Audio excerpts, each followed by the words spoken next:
I am never, I sincerely doubt, ever going to come in contact with an anglerfish in my life because they live like 50 meters underground, under the sea. I mean, I would die from the pressure before I met one.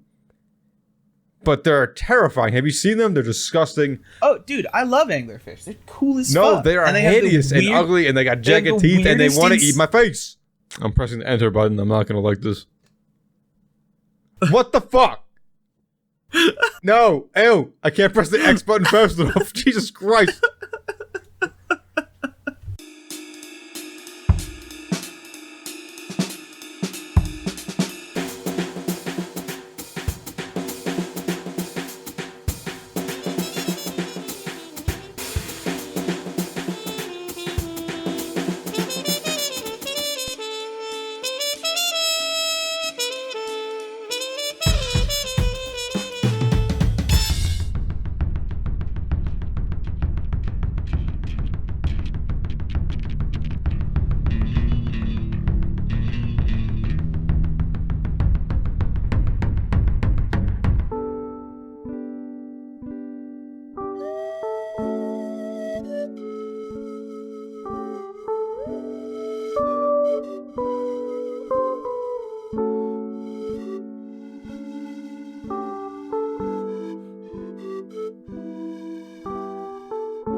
Welcome to All Topics No Pizza, where we start with a single idea, then add new topics until we are lost in deep space. I am Matt, also known as Rhuminus.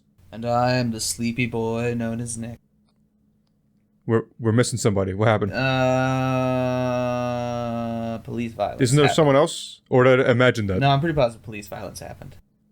Oh, okay. That sounds about right. Yeah. Typical. Poor guy. You know. What a shame. You can't win them all. Oh, no, we are missing Deion this week, and as I understand... He's doing a great thing. He's helping out one of his friends who's in some medical issues, so... Yeah. Even though it hurts me to say, we decided that he should prioritize them over us, even though I feel like this is more important because I'm an arrogant asshole, but what do I know? I'm not gonna lie. I feel like I remember him telling us this is a terminally ill friend. So... Yes. I was hoping you wouldn't mention that, because now I look like a complete asshole. I don't want you to... I was joking, and now you just turned it on to me being a shithead. Hey guys, good business strat. Immediately throw your business partners under the bus. First second you can. Absolutely. Oh my god. Yeah, so we're missing Deion this week, which is sad. But I'm glad he's, helping this friend out. Yeah. On the subject of terminally ill, I what? I want to talk about zombies. This is a terrible segue. I don't give a shit. I want to talk about the futility of zombies, my dude. Are they? I don't know if they're terminally ill or they're just. Terminal. Once you're bit, you're terminally ill. Well, yeah. Assuming the biting rule even factors. It depends if you're a main character or not. Oh yeah. That whole it's in the blood. Random bystander takes 3 seconds to turn. Main character spends 35 minutes. Main character can brain a zombie, get blood all up in their face, mouth, and eye holes, doesn't turn. Person who drinks infected water, though, yeah, they turn. You ever seen, Cabin Fever? No, I have not. Why did I even ask you? What? Man. So basic premise of Cabin Fever is people go to a cabin, they basically find I don't really understand how, but they come upon a super disease that just basically makes their skin fall off, and they just... I mean, that's usually the opposite of what happens when you go to the middle of the woods. They just putify, like the Melting Man from the 60s. I think it was the 60s.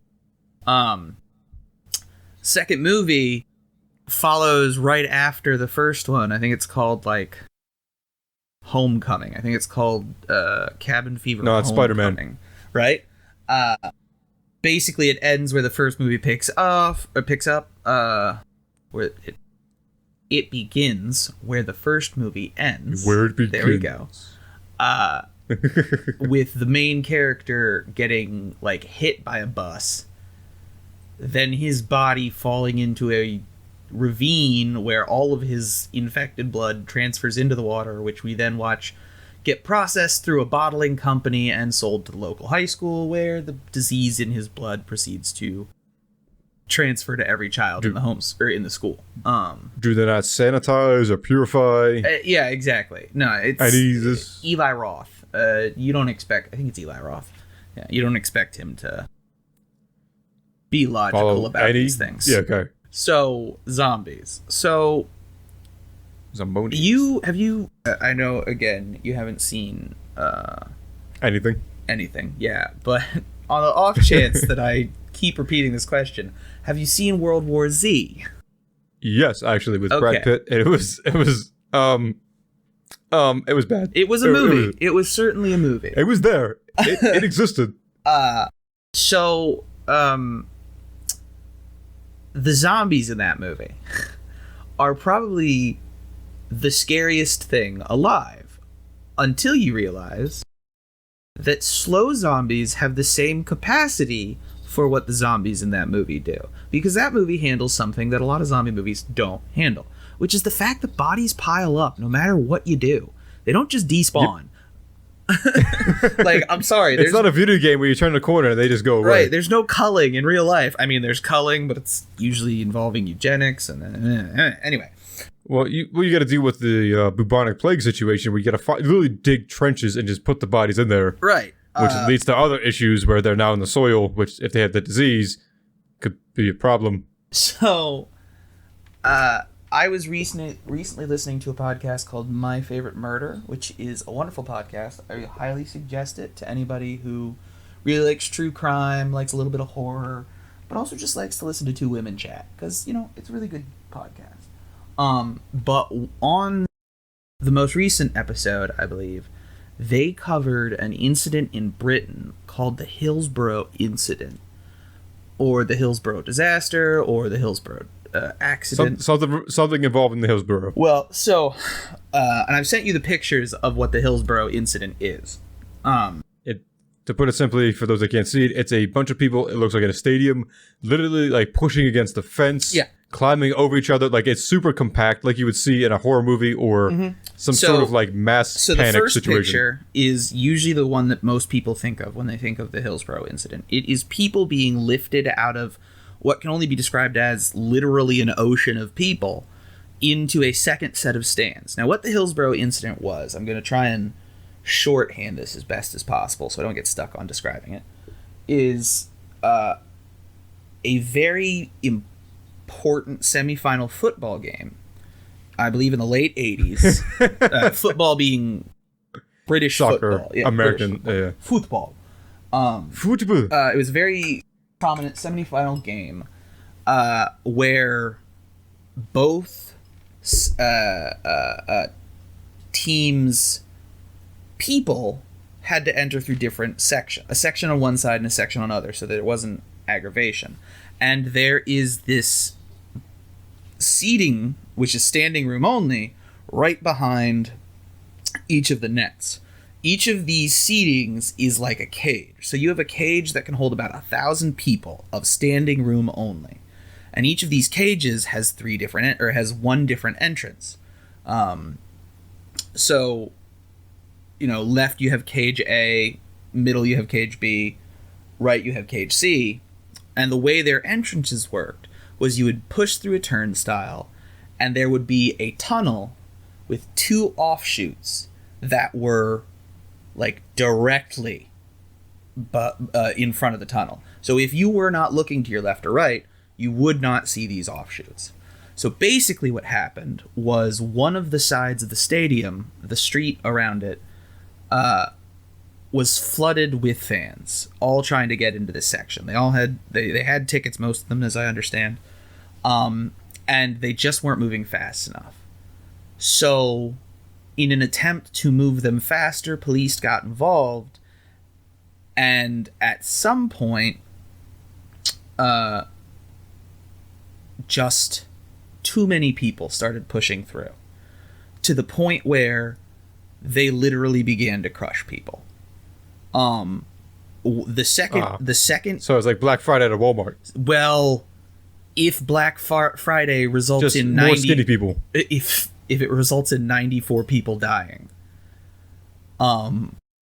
Well, yeah, that's actually why a lot of places now have security, because people literally would get trampled to death over TVs and stuff. This is described as a literal human crush. Now, what this is undescribably otherwise, a horde of people so vast and so tightly packed and being pushed from more people trying to get in to watch this game that it began to crush people within the crowd. And because there's a cage and it's fenced in on all sides, and it came to me while listening to the podcast that even if you were in a city with slow zombies, this is the reality of what a horde would be like. It's not 5 zombies pushing against a window with a couple others stumbling in the background. It would be a literal compactor of human meat pushing at all sides of whatever place you are trying to hide in. When you have like no pain receptors, assuming zombies have no pain receptors, there is no capacity you couldn't push past. Like, assuming enough zombies were pushed into a street, they could literally break down a brick wall. Most of them would turn to flesh puddles. Mush. But realistically, so let's do a simple math thing that I'm going to go into. Let's say there's 2,000 people in this small area. Statistically speaking, half are male, half are female. So you're dealing with 1,000 people, 1,000 men.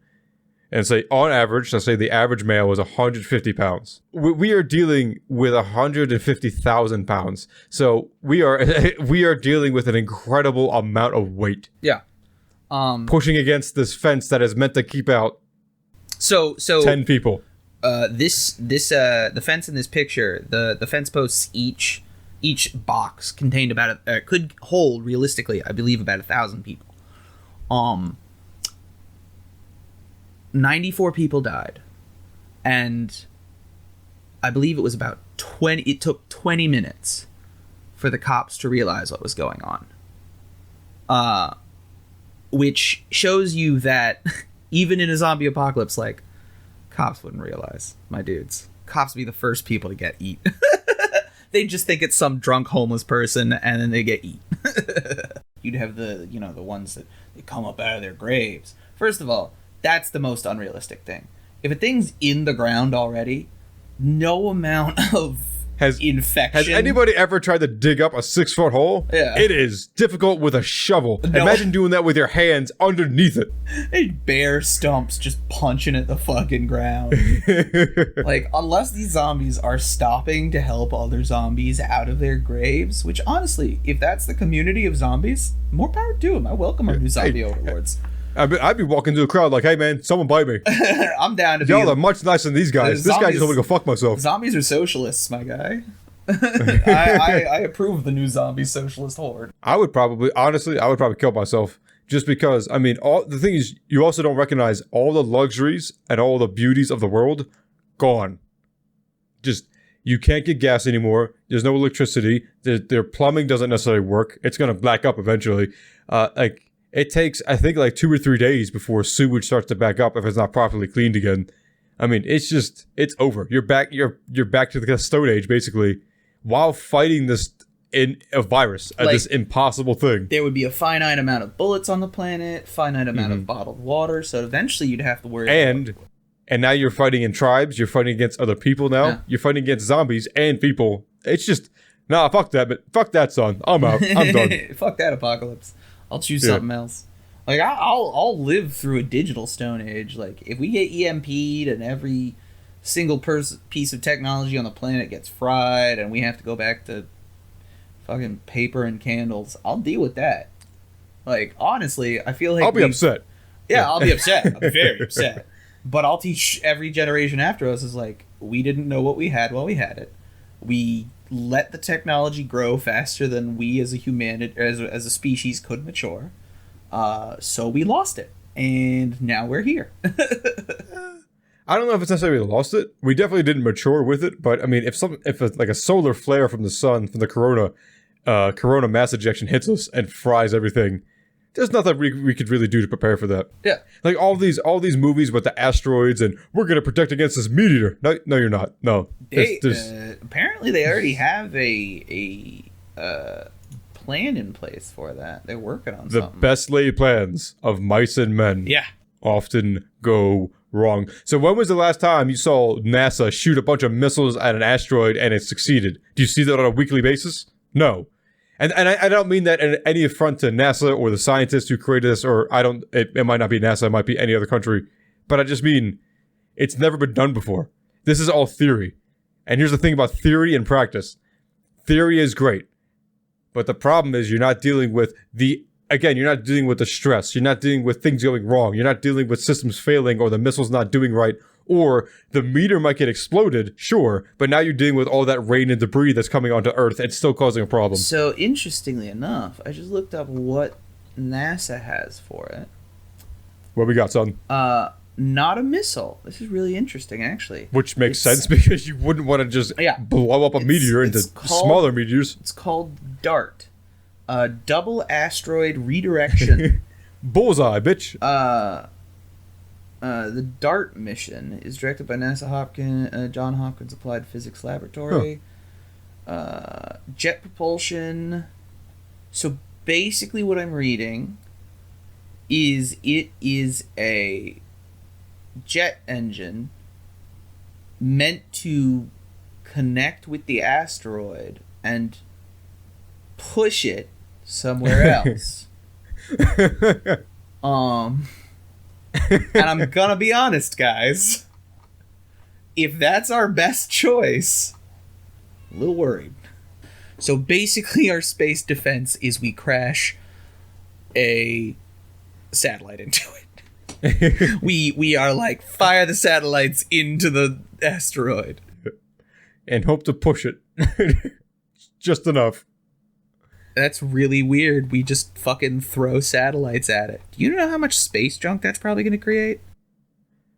Do you know how much space junk is going to create when a meteor smashes into us and just kicks up all that debris? Yeah, but we already have a problem in our atmosphere with space junk. It's getting worse and worse. We have a problem with our oceans with Earth junk. They're really worried that we're going to, like, if we continue on our path with space junk, we'll start having a fucking ring. And I'm all for ringed Earth. Don't get me wrong. That is my favorite trope in pretty much any sci-fi anything. It's like, hey, you want to know how to make a planet unique from Earth? Give it more moons or a fucking ring. Well, that's what most rings are from. They're just like basically debris. Yeah. It's just random dirt. It's just, in our case, it would be techno garbage. Which, we already have landfills full of that shit, so who cares? At this point. We just have a ring of like iPhones and random satellite parts. Keyboards. There's at least 2 space people in there. Like just dead bodies orbiting around our planet. Oh, you can't win them all, son. I mean, Laika knows that better than anybody. Poor Laika. Is the dog shot into space by the Russians. So yeah, that's crazy. That's crazy that we're so weak to the astral bodies that be that we're just like, fuck it, throw our most sophisticated space technology at it. I mean, that's the reality of it. I mean, hey, what would you do? What would you do if a meteorite's coming, a coronal mass injection, if there was a black hole that spawned, supernova, any of these massive problems? You sit down, have a bottle of wine, look at everybody around you and go, and that's it. It's like if it's same thing as like you're in a bar and a T-Rex just walks in, you go. You're just like, well, can't change it. I mean, there's nothing you can do. I mean, if Jurassic Park is to believe, you could sit incredibly still while it has a drink and then leaves. I mean, potentially. But the museum I'm near, like they are the head of it. Like they have the stuff and they make the replicas. And we went there recently after a camping trip, and we went with my nephew and everything. And just first of all, the size of a T-Rex is amazing. 2, T-Rexes didn't often get that big. Because the reason being is that when you're that big, and humans have been like 7, almost 8 feet tall, the problem that you run into is that your blood can't pump as effectively, so your organs start to fail. And so for a T-Rex, it was no different. The problem is when they got that big, it literally couldn't move because it couldn't have the energy. It couldn't eat enough, and it didn't have enough energy, and its bone would start hurting. 2, anything that's in the ocean can go fuck itself. Imagine a barracuda times 100 size. That's what I'm talking about. These dinosaurs were fucking huge in the ocean. I ain't going anywhere near that shit. Fuck that. I ain't dealing with any of that shit. It was terrifying. The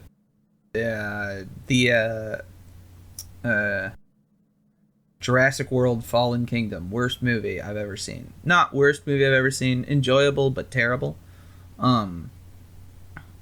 Has, I think it's called a Mesosaurus. Is it a Mesosaurus?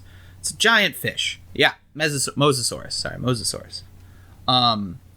Yeah, they have this Mosasaurus, which is just the size of a building. It's just a shark the size of a building. It's a mix with, but it's not a megalodon. Yeah, it's a mix between a shark and an alligator, neither of which I like. And my favorite part of that movie is where they're showing. Yeah. Oh yeah. This thing is huge. It's 56 feet long. First of all, I don't like the ocean to begin with, and that's because I've had some bad experiences with like a boat and just the ocean in general. Plus, it's just scary as shit. And then going to that dinosaur museum, and they have a whole exhibit like separated for aquatic life throughout the ages.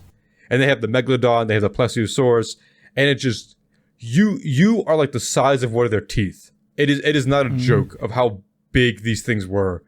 I am not touching the ocean. I'm not going near it. I'm not even thinking about the ocean because of how terrifying it is. I will stick with the T-Rex. Yeah, I don't know. I love the ocean. I love the concept of the ocean. Nah, bro. I would much rather go to the moon than the ocean. I'd rather go to space and deal with the fact that there's no oxygen at all. That there's no chance of me living or escaping if something goes wrong. Nope. As I understand, because I really like creatures that people tend not to like. Like, perfect example, I love the possum, the raccoon, and the skunk. And people are just You're wrong. Ew. Ew. I'm like, come on. If skunks didn't smell, people would own these things, and you know it. They are cute as fuck. But they smelly. But they smelly, yes. They very smelly. They can't help it. That's a defense mechanism.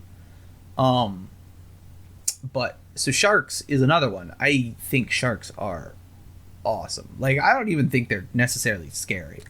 That's terrifying. I don't, side note, I don't understand anybody who has ichthyophobia. I've never understood how you can be afraid of deep sea creatures. Like, yeah, I get it. They look kind of scary. Terrifying.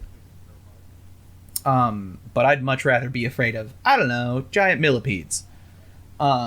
See, but that's the difference. So a phobia is an irrational fear.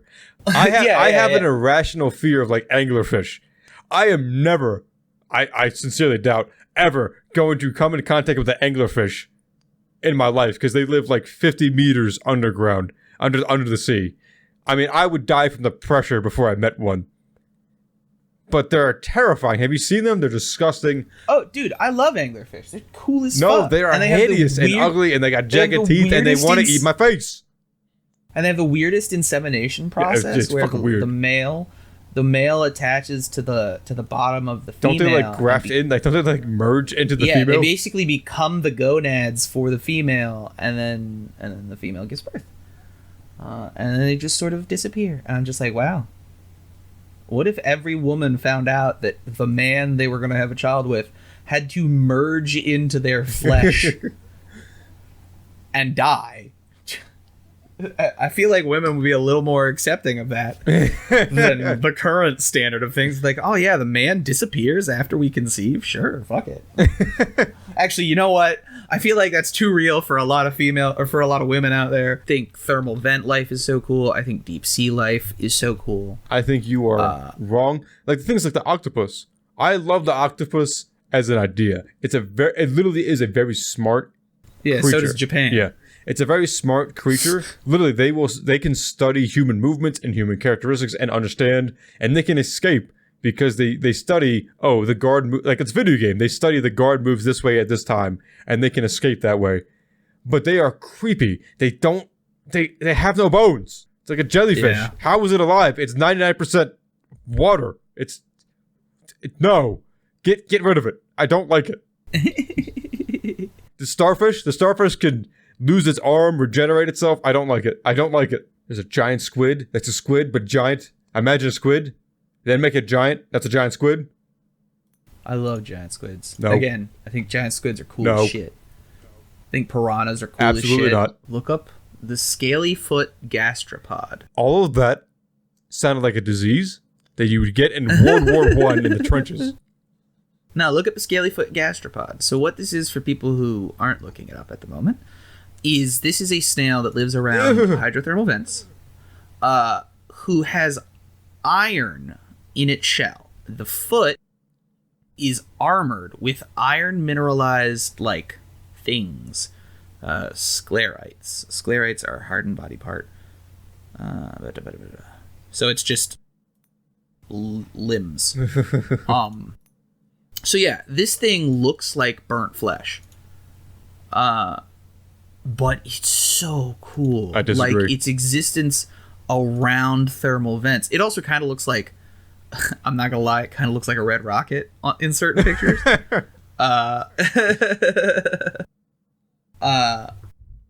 So I'm just like, this is interesting. Also, another little side note, since we're on a tangent about deep sea life, because I find it fascinating. You're wrong. Look up conch eyes. Oh. You're gonna be intensely terrified by this. That's not a good way to lead somebody into something. It's like, hey, you're you gonna know hate this. Conch shells. You know what a conch shell is? I've seen SpongeBob, yeah. Yeah. So there are critters that live in conch shells called conches. I actually did not know this. It makes sense.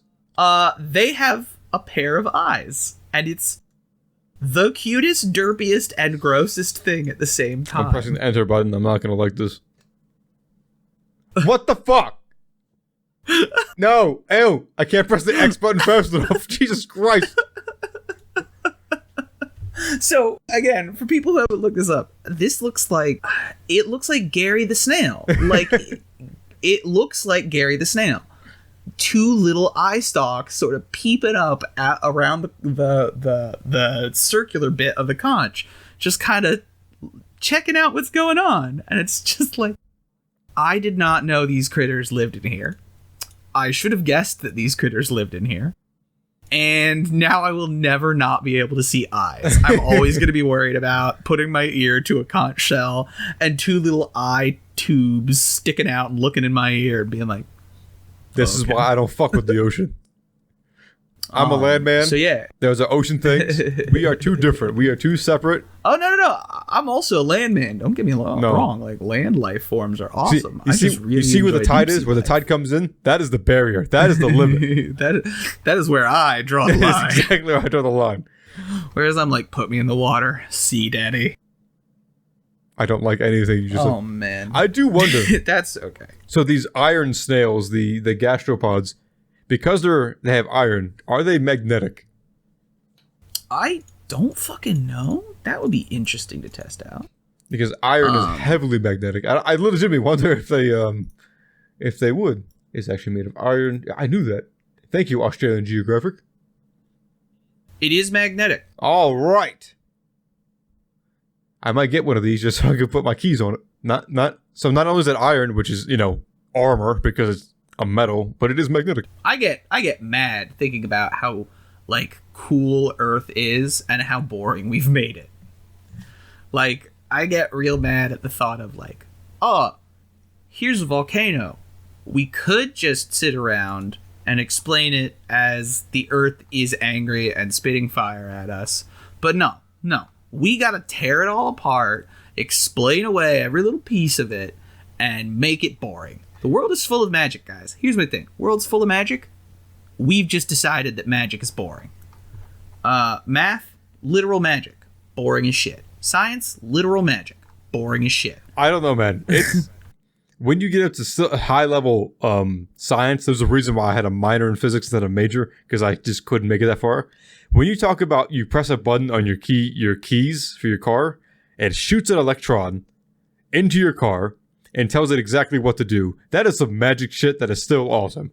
Of course, that's what I'm saying. If you're a quantum physicist, yeah, it's going to be boring because you know exactly how it works. But for someone like me who studied kind of low-level physics, that's still awesome because I don't know or really want to spend the time and energy to know how it works entirely. Works for me. It's awesome. Yeah. No, try to get the average person to explain how the internet works.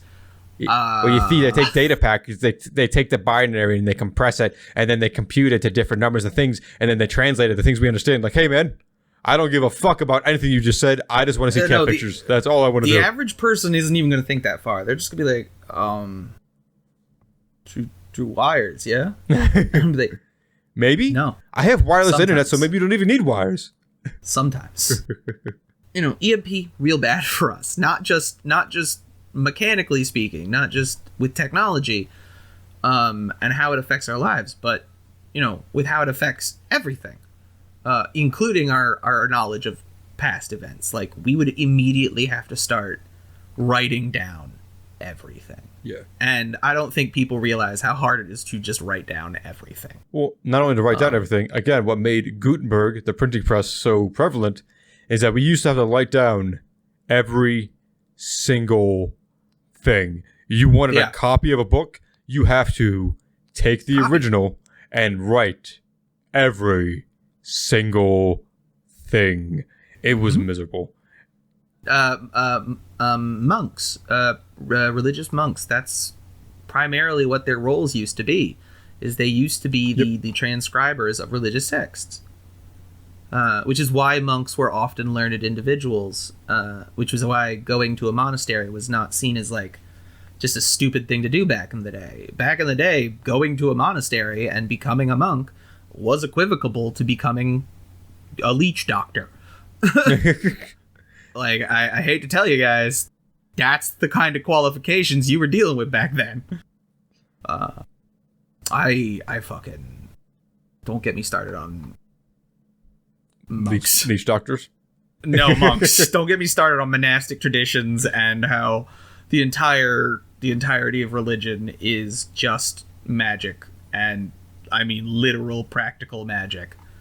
And every single religion that has existed on the face of the planet has been practicing some form of witchcraft, wizardry, warlockism, whatever you want to fucking call it. Yeah, I mean, it literally is to explain... anybody who thinks otherwise doesn't understand what religious worship is. Well, it's literally to explain events that we cannot otherwise understand. So, like, Zeus, Jupiter, any sky god has lightning, rain, thunder. The reason being is that we don't understand why this happens, so there has to be some greater power, which is incredible. I mean, what is it? It's 1.21 gigawatts, but I think it's like 50,000 degrees is the temperature of a lightning strike, typically. They said that... It can instantly turn, I think, molecules of sand into glass. Iron. Oh yeah, glass. Sorry, lightning glass. Yeah, and it's awesome.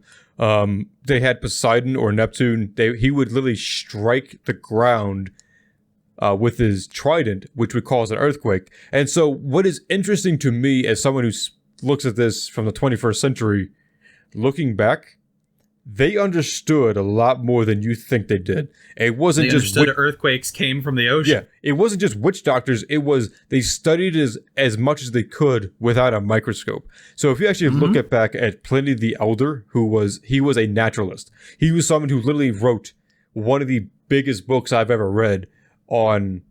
Let me rephrase that. One of the biggest books I've ever skimmed on just natural history. And he would talk about earths and minerals, and he would talk about how from volcanoes, he would talk about how from the earth, these different types of rocks would form. And I'd go, holy shit, they actually knew a lot. And it turns out, if you have a lot of time and just kind of bored and you don't have the internet, you actually do learn a lot of shit. So they knew a lot. They knew that sperm and eggs and the ovum caused pregnancy. They knew this shit. They knew certain things. They knew about medicine. They knew about herbs. They knew about all these sorts of things. It was just when it came down to the larger sciences of astronomy and when it came down to molecules and they knew if you're around a sick person, you will also get sick. So don't do that. But they didn't know exactly what it was. And we kind of still don't. Honestly. Perfect example. Mendel. He was a monk. He was just a dude in a fucking monastery who was bored as shit. And lo and behold, what does he fucking do? He discovers for like 10 years. Yeah, he discovers through planting pea plants because he's bored as shit. Inheritance. And people are just like, what the? Why were you making plants fuck for 10 years? What's wrong with you? Witchcraft! Speaking of inheritance, by the way, we're gonna completely switch topics. Oh, did someone in your damn family die? Did someone in my family? No. Oh. I was gonna talk about the new Chucky TV show. Oh, this is much less interesting to me. God, you really just cut under me right there, man. Nah, it's fun. Yeah, we're gonna talk about the new Chucky TV show because I really have wanted to talk about this and have been trying to find a perfect segue. And actually, this is a perfect segue. Fiona Dourif, who is the daughter of Brad Dourif, who is, as I explained to you before the podcast, Grima Wormtongue from Lord of the Rings, and also the dude who played the original Chucky. He played Charles Lee Ray in the first Chucky movie, and I believe he's been the voice of Chucky ever since. I might be wrong there. Gotta double check, but I believe he's been. I've actually never seen a Chucky movie, and I don't plan to because it looks stupid. No, you're going to because they are actually fantastic. They are terrible, but they're fantastic. And let me say to any Chucky diehard fan, because I am one, when I say terrible, I don't mean terrible. I mean goofy and awesome. I think I will be the judge of that. When the TV show was announced, I was like, what are they gonna do? Is this gonna be a reboot? Is this gonna be a continuation? Is this gonna be a soft boot?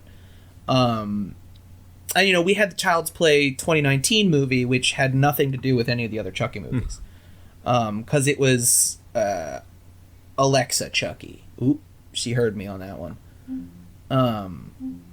It was what if Chucky was an evil AI? Yeah, it was what if Chucky was an evil AI. That's just Terminator. Yeah, it's why a lot of people don't like 2019 Child's Play. It's kind of dumb. So the trailer was just released for the new Chucky series, and it takes place after Cult of Chucky. Jennifer Tilly is involved. She's still playing Tiffany. Brad Dourif's daughter, Fiona Dourif, is still playing Charles Lee Ray / what's her name? Maya? I don't know. Nora? Something? I don't. You've never seen these movies, so I'm not asking. And a Chucky doll is basically found by this kid who, I'm gonna be honest, I feel like they're kind of they're kind of taking from Nightmare on Elm Street 2, where I'm gonna be honest, I think Charles Lee Ray / Chucky is going to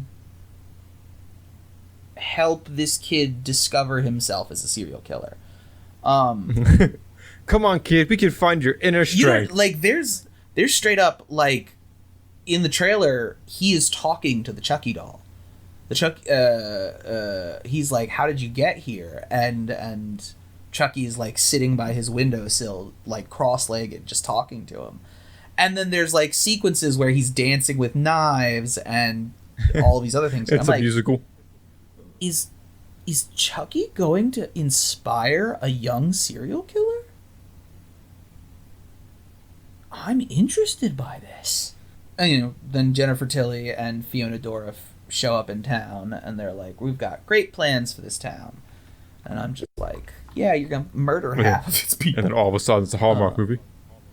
Yeah, it's going to be interesting. So I'm very excited for it. I really do love the Chucky movies. I think they're probably my favorite slashers because they're not Friday the 13th. They're not trying to be safe by doing the same thing every time. What? They are trying to tell me that constantly every year in this goddamn forsaken cabin, a bunch of stupid 8 to 10 dumbasses decide to do the same thing, and no one ever goes, hey, why don't we shut it the fuck down? Because obviously no one learns their lesson, and this isn't a good idea. I feel like you're really underselling the importance of Jason Takes Manhattan, Jason Goes to Hell, and Jason X. Just saying. I'm really overselling the fact that those movies shouldn't exist, and stop it. I mean, Stop it. To be fair, 2013 reboot was really good. It was really good. They did a reboot? They did a reboot. Yeah, it was a standalone movie. They didn't do a sequel, which I'm kind of sad about. But I'm also kind of like, you know what? There are enough. You are correct. Well, as what's his name? Campbell, the guy who did Evil Dead. Yeah, he said something very, very clear, and he said, "Hey, not every movie needs a sequel. Stop it." And it's true. Like, you know, the Star Wars movies didn't need sequels. We could have a whole episode on the Star Wars movies and how much I despise them. Honestly, I love the Star Wars games. The books, not. It really, I mean, they vary in quality and quantity, but the movies, I think that every single movie is bad, to be honest. There obviously some are better than others, but man, I don't like any of them just because I think they're all bad. I really do. Dude, if I could get a Chucky extended horror universe, I'd kill for that. I'm sorry, Matt. I'm sorry this is all I know. I only know movies. I know you know movies, but I just wish you would talk about a movie that I either know or care about. I just... you could care about the Chucky movies if you watched them with me. I'll be more than... The thing is, I'd be more than happy to watch movies with you. We have watched Mandy, and I've watched you for 45 minutes after Mandy discuss, dissect, and just... I don't know what the word is. Extrapolate is trying to think what I'm going for. I forget the word is. But just... goddamn consume every bit of Mandy. Well, I'm just like, that was a good movie. I would like to move on with my life, please. No. Please. Movies. No. Hey, man. I have to know what every little symbolism is. Can you do that? This is what the American education system does to people, man. It teaches you that there's no such thing as enjoying things. It's all reading between the lines. Hey, man, I gotta go. You can do that after I go home, okay? Can I leave? No, we have to stay here. I'm sorry. I'm sorry. I'm sorry about Mandy. I'm sorry I hurt you. It's fine. And the thing is, I liked Mandy. I did enjoy it, and I liked the Dante Alighieri, Dante's Inferno. There we go. Dante's Inferno symbolism. You took it too far. I just liked it too much. I just enjoyed it too much. You were like, I gotta read Dante's Inferno right now to understand every little symbolism. Like, you don't. I trust you. Trust me. You don't. You don't. I don't. No, I just like these. And honestly, the thing is, I'm glad you do, and I'm here and willing to listen to them because I love you, and I want you to explain the things that you love and care about. Just to understand, there's only so much conversation I could have about Chucky trivia. If we talk about Chucky the movies, I could sometimes talk and interchange things, maybe even make jokes because I can have some context. But man, a lot of this trivia, I got really nothing to say or add. No. You can say nothing. You can just let me go on spiels and be like, And that's kind of what I do because sometimes that's what you do for friends. Yeah. Welcome to Mr. Rogers' neighborhood. And honestly, if you did the same thing about Latin bullshit all the time, I'd be fine with it. About Roman bullshit, if you're just like, hey, do you want to know the story of this one emperor? I'd be fine with it. I mean, I try not to do that. Usually when I tell a story, it's because it's relevant and also just interesting. Like, I don't know. That's where we're different. I'm like, I want to talk about this thing now. I don't care if you don't want to. I want to. Well, that is one of the things that's become recent to my understanding. And for everybody listening, I want you to listen to this very clearly. The understanding of how people are different. So both Deion and Nick have ADHD or ADD. I'm not sure exactly the difference. We tend to just refer to it as ADHD now. ADD is kind of old hat. Is it? Okay. Well, there's a difference between ADD... I'm sorry. Did I say ADHD was old hat? ADD is old hat. Okay. Well, to me, and again, I could be way wrong because I don't have this as far as I know, at least, and I don't think I do. But ADD is like you have, like you kind of like, you can get distracted, but ADHD is you're constantly distracted. And so your brain doesn't stop. Your brain takes in everything that it gets, every input, and reacts to it. Where my brain goes, I'm going to work on this thing now, and anything that distracts me can go fuck itself. So allow me to explain sort of the idea behind the differences between ADHD and ADD. Yeah, go ahead. So ADD has been fused into ADHD now. It is now actually called ADHD I-type and ADHD... I cannot remember that. It's inattentive... mixed, and one other one. And I would guess hyper-focused, because I've met ADD people or ADHD people who are hyper-focused on a single thing. That's actually something that everybody with ADHD has. Every one of us has hyper-focus. That's actually the talent that comes with ADHD. That's the one trade-off, is we can go from rambling like idiots to I will not stop doing this for the next 48 hours. Rambling like idiots with a purpose. Yeah, no, it's insane. I literally have spent 16 hours doing one thing before. That's not just video games. I literally spent 16 hours learning a computer program because I was just enamored by the computer program. I never used it again after that. And that's the trade-off, is you get super interested and then you don't. So you get inattentive type, hyperactive impulsive type, and combined type. Now, as I understand, I am classified as inattentive type. You say something? What? Inattentive. And so the way I kind of explain it the best is you have internalized ADHD and externalized ADHD. Externalized ADHD is fidgeting, it's needing to move, it's needing to put your hands on things. So I have that. Or at least I have parts of that. Well, and again, this is, everybody has a little bit of everything. Everybody's a little neurodivergent, but the important part of ADHD is its extreme divergence from the like standard amount of squirming. And some people have now begun to question whether or not it's on the autism spectrum. And it's what bothers me when people say like, "Oh, I have OCD." It's like, no, you have you're anal. There's a difference. OCD is someone who will sit there and wash their hands for 40 minutes because they have to get it just right. Someone who's anal will sit there and arrange their books but they can stop. They can go do other things if they need to. That's the difference. And let me tell you, both types, all of them, all of these things are horrible. Literally not, this is my favorite one, by the way, avoiding tasks that involve effort as the inattentive type is my worst one. And that's the thing that curses me. And that is where I've noticed that we differ, because we have chats and we have Discords and everything, and we're talking about things. And I mentioned, I think it was either last week or 2 weeks ago, where I said I worked for 16 hours straight, and the both of you lost your fucking minds in the sense of I couldn't imagine myself doing that. Yeah. And that's because yeah.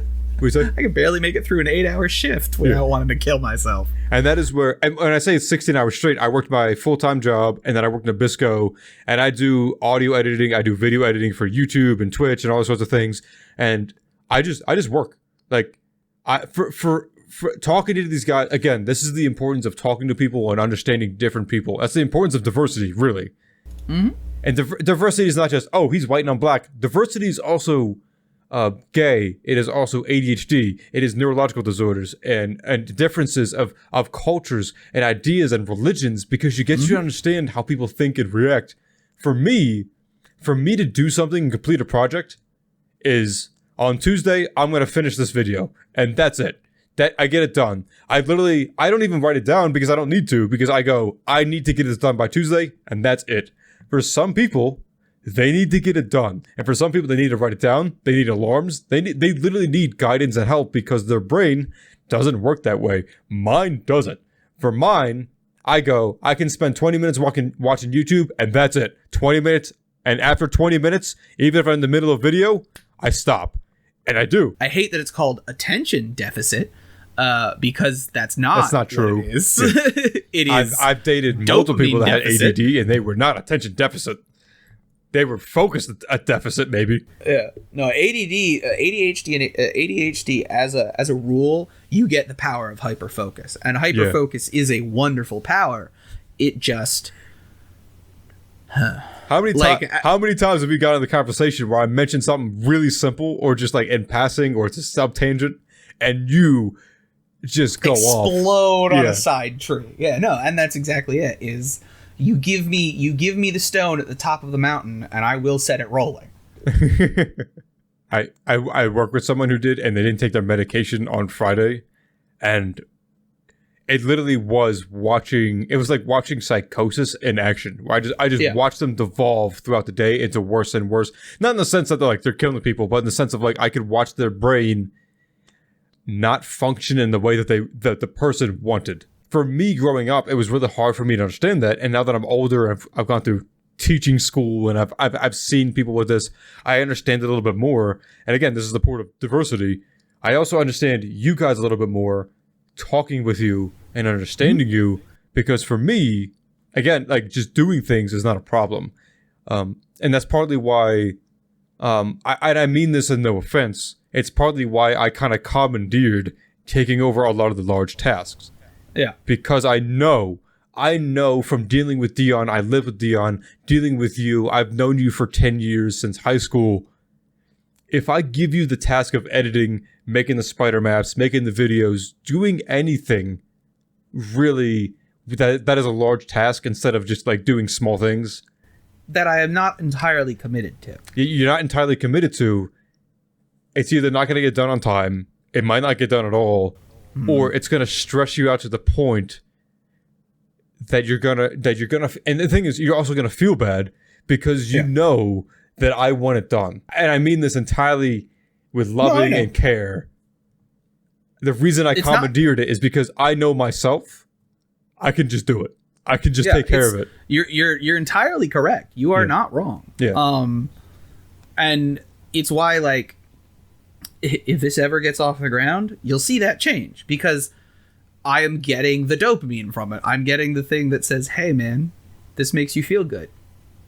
And help. And I know that you've been part of the conversations, and I've said it with Deion multiple times because Deion said things, and again, the depression is real. The Deion has come to me and said, like, "Hey, man, I really feel bad that you're doing all of this work on top of working 2 jobs, having a house, having all these responsibilities as an uncle." I'm like, dude, I went into this project well aware of what it entailed.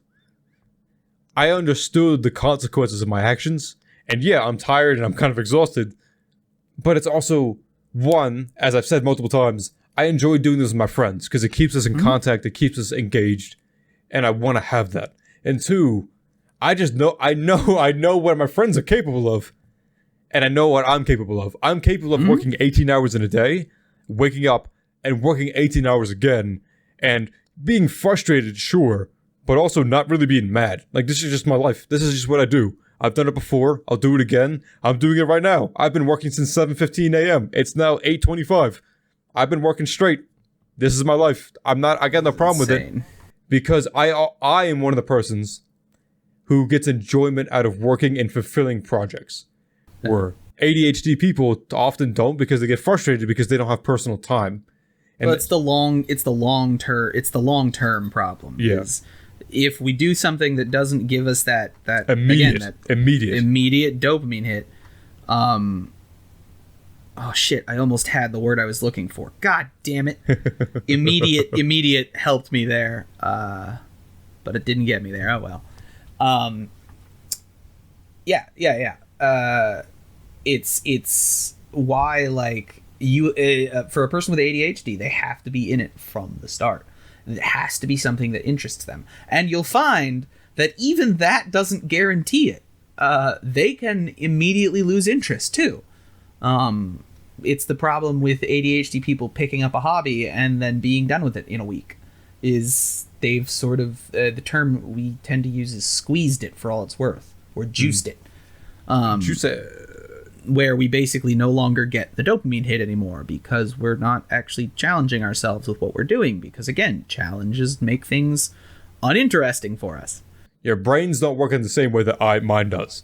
Yeah. My brain works in, I have a plan, I set the plan, and I do it. Like, currently, my plan is, I have a bunch of videos that I've already planned to do, and I also have October videos. I do scary video. I double upload to YouTube every day. I guarantee neither one of you would want to do that at all. So I am working constantly. I tried YouTube for a while. I couldn't. Yeah. I couldn't. And trying to upload every day would have killed me. Yeah, it would have made my brain freeze. I am not only uploading every day, I am now double uploading every day. And I am exhausted, but I have a plan, I have a schedule, and I stick to it. And that is my determination and focus. I don't Like, I wake up and go, fuck, and that's it. I have 5 seconds of, man, today's going to be a miserable day, and I just go and move. Most people not only not have that, but people with ADHD don't have that at all. Like, it just can't do it. One of the things I think I would love to know more about, but I honestly believe this. I don't know if it's true, but I honestly believe this.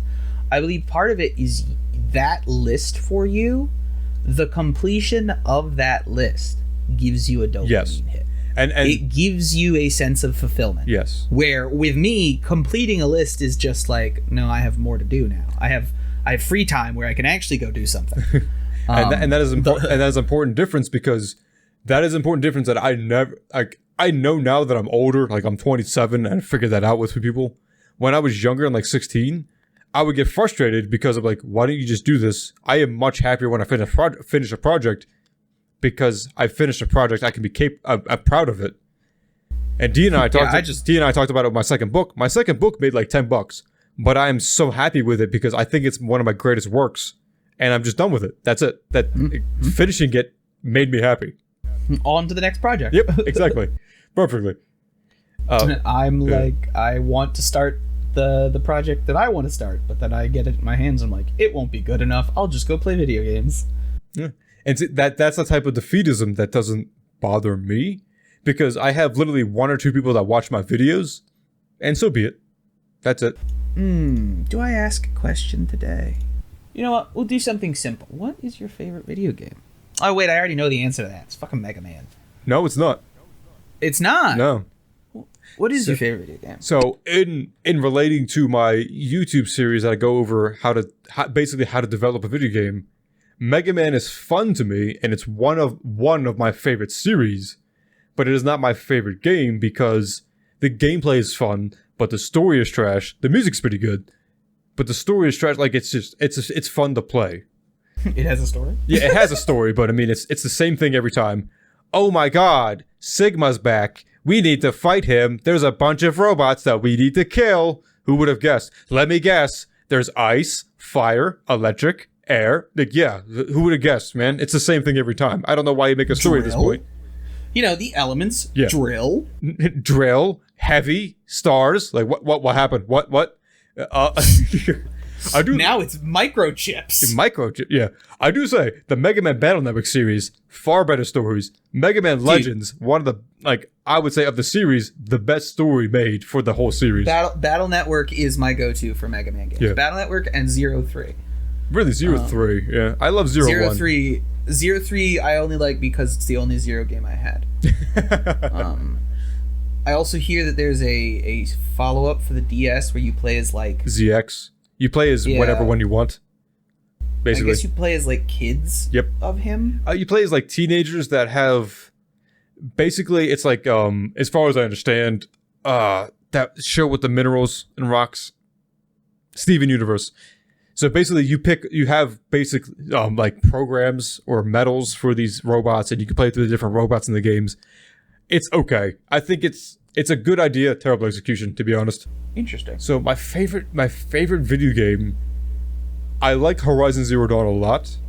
Yeah, I was gonna say if it wasn't Mega Man, it was probably Horizon Zero. Horizon Zero Dawn I like a lot, but I don't, and that's just because the structure of the game is built very well. Obviously, is it perfect? No. No game is perfect. And that's one of the issues I have with anybody that goes, well, it's a 9 out of 10 because it's not perfect. No game is perfect. But is it 10 out of 10? Is it a beautiful game? Yes. And it obviously go, well, I didn't like it. You're not going to. But for the general populace, is it a 10 out of 10? There you go. Leave it alone. Stop trying to impose your own will on movies and entertainment. You're dealing with billions of people. You're gonna have deviations. Not everybody likes horror movies. Not everybody likes comedies. Not everybody likes this or that. I don't like rom-coms, but a bunch of people do, and I'm not gonna sit here and shit on rom-coms. Some people prefer rom-coms, and I don't understand. They're all the same. Yeah, exactly. So Horizon Zero Dawn would probably be up there. I don't know if it would be my favorite, but for the interest of time, because I wouldn't sit here for 30 minutes debating every goddamn game that I ever played. Because I like, again, Super Mario RPG, Legend of Seven Stars, I just played that.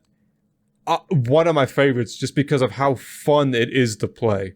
But I mean, Horizon Zero Dawn is probably my favorite just because good story, good gameplay, great graphics. Holy shit, they came up with a 60 frames per second. Game. Updates recently. Damn, I had to change my pants. It was so good. That's great. Yeah. What about you, good sir? Yeah, I'm trying to think. I'm having a debate. Beautiful Joe is really high up for me. I think Beautiful Joe is a fantastically designed action platformer. I don't know what it is. It is a side scroller sort of beat 'em up where you play as a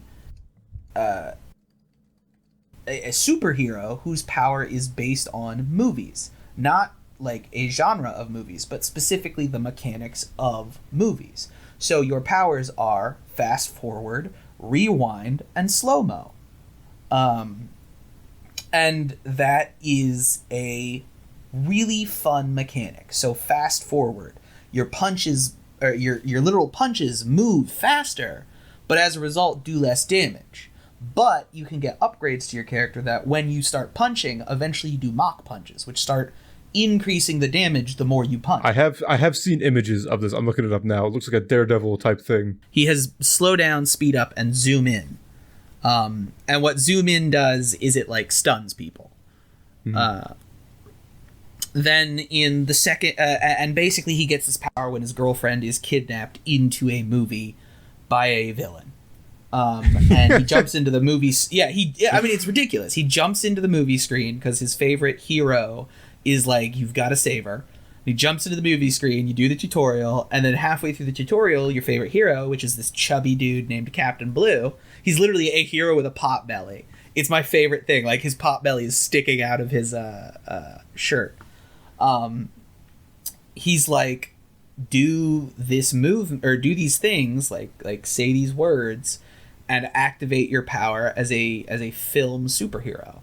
And he's like, say these words and you shall transform. And then he does like a pose and he's like, henshin. and then Joe like pauses for a second and then like does his little fucking transformation dance and he goes, henshin a go-go, baby. And it's that. It's literally that. And you're just like, this is so weird. Like, every villain is such a weirdo. There's literally like an ice tiger who every time he talks to you, all he does is talk in haiku. And when you beat him, literally the screen turns into like a scroll, and he says a haiku about dying, and then he like, It's so weird. There are fun dodges. You can use slow-mo to punch bullets back. You can use speed up to fuck up the game, because speed up is probably my least favorite power. And then in the sequel, you get to play as his girlfriend, who becomes Sylvia. It's Beautiful Joe and Sylvia. And they've never made a third, and I'm very sad. They made like side games like Double Trouble, which wasn't really great, where it introduces his sister, who's not all that interesting. Jasmine, she's not all that interesting. There was a cartoon. Here's something interesting. Joe and Sylvia appeared in the Mega Man and Sonic the Hedgehog crossover comic storyline. Okay. Worlds Unite. Okay. Interesting. Okay.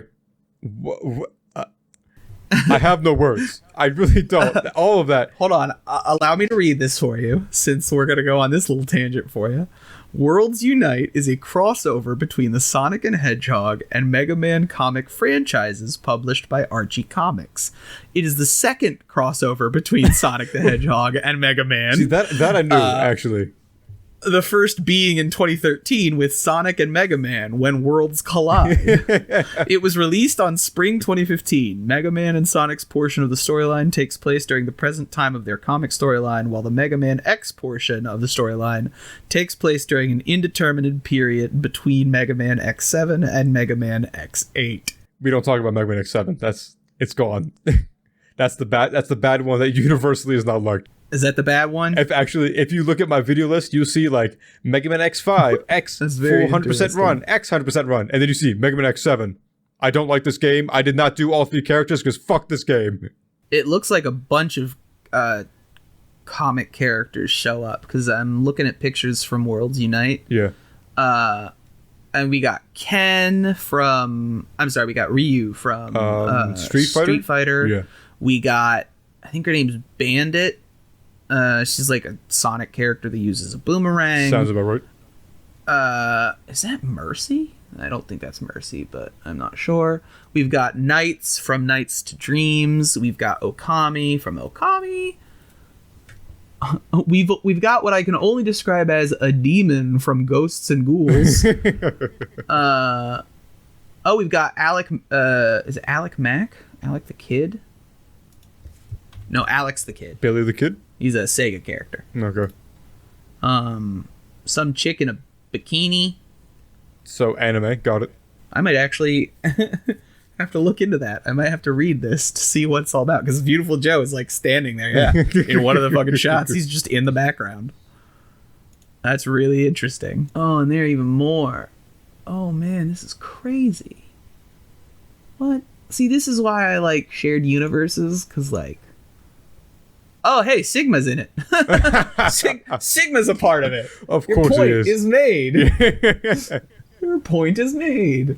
I wonder if this is like DC's Infinite Crisis, where it's like multiple timelines starting to fuse, because it looks like we got Mega Man from X, we got Mega Man from Standard, we got Zero with the saber hand. What? One of his oh no, I'm sorry, he's holding the saber. Okay. It looks like he is a saber. I was like, I've never played any game with Zero where he had like... Oh, but there's Proto Man. So Proto Man's in it. Okay. Yeah, Proto Man. Proto Man's the better version of Zero, and everyone knows it. Proto Man's the cool, edgy version of Zero, who was already cool and edgy. I legitimately, and you may not know this, I do not like the original Mega Mans. You don't like the original Mega Mans? Nope. No, that's fair. That's fair. The original Mega Mans are kind of grindy. Yeah. Or kind of... They're very... designed to be coin eaters. Yeah, they're very reminiscent of the era that they were made in.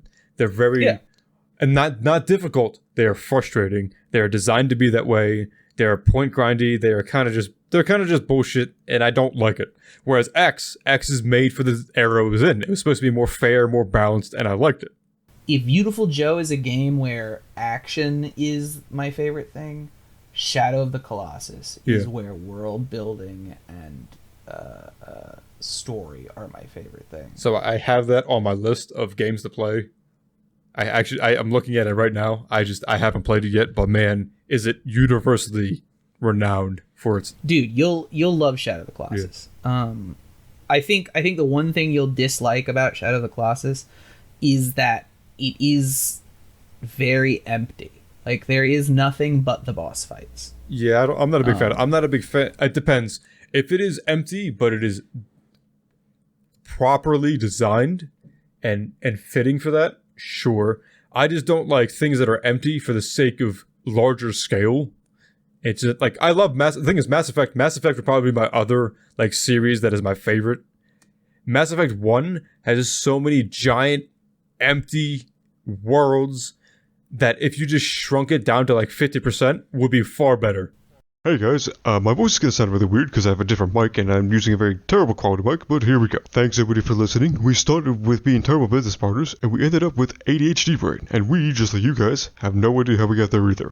We hope you enjoyed it. Hope to see you next Thursday. If you want to support us, we have a Patreon page. Rhuminus will stream on Twitch every Friday, Saturday, and Sunday. I upload to YouTube, and I've also published 2 books. You can support us that way as well, if you'd like. Yeah, that's a question. I did it when you were gone that one time. I asked a question for Deion. Oh, yeah? You did ask a question? Yeah. All right. I didn't have a question planned because I didn't know if I was going to. So let me think of one for a minute. We can cut. We have editing powers. We can cut this out. Yeah, we have editing power. And if somebody listens to the full extent of this one, fuck them. Fuck you. If you're here, you're hearing this. Fuck you.